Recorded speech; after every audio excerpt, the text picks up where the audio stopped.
Du 28 février au 9 mars, le festival Les Jeunes parmi le jazz fêtera dignement ses 20 ans d'existence. Véritable point de rencontre pour les collégiens genevois mordus de jazz, il proposera cette année encore une programmation mêlant artistes en devenir et musiciens plus confirmés, à l'instar du pianiste Léo Tardin qui jouera en ouverture. C'est eux qui m'ont contacté et ça m'a touché parce que c'est vrai qu'ils m'ont offert plusieurs opportunités par le passé quand j'étais au début de mon parcours et ça j'en suis reconnaissant. Un parcours sans faute pour ce Genevois qui remporte en 1999 le prix du concours piano solo du Montreux Jazz Festival, alors qu'il étudie grâce à une bourse à la prestigieuse école de musique New School de New York. Révélé pour son rôle de leader du groupe aux sonorités éclectiques Grand Pianoramax, il décide aujourd'hui de se lancer en solo.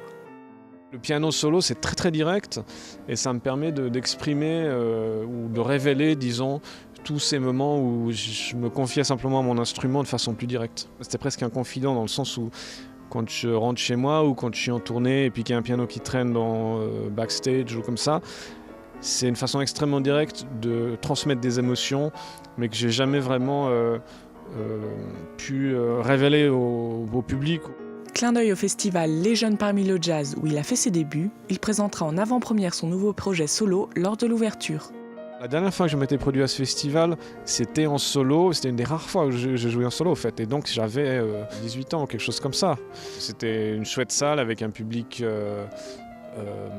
qui est là pour soutenir les artistes qui commencent, qui est curieux, qui a une émulation avec d'autres jeunes qui passent aussi par là. Vendredi, Léo Tardin se produira sur la même scène, mais avec plus d'expérience et de maîtrise. Une appréhension ? J'espère, mais je ne pourrais pas répondre à cette question avant d'être sur le moment, d'arriver à avoir la même excitation sur scène que je l'avais il y a 15 ans. On sent tout de suite un solo quand on perd le public, quand il revient. Et quand on le perd un peu, il faut mouiller sa chemise, il faut se jeter à l'eau, il faut être plus audacieux.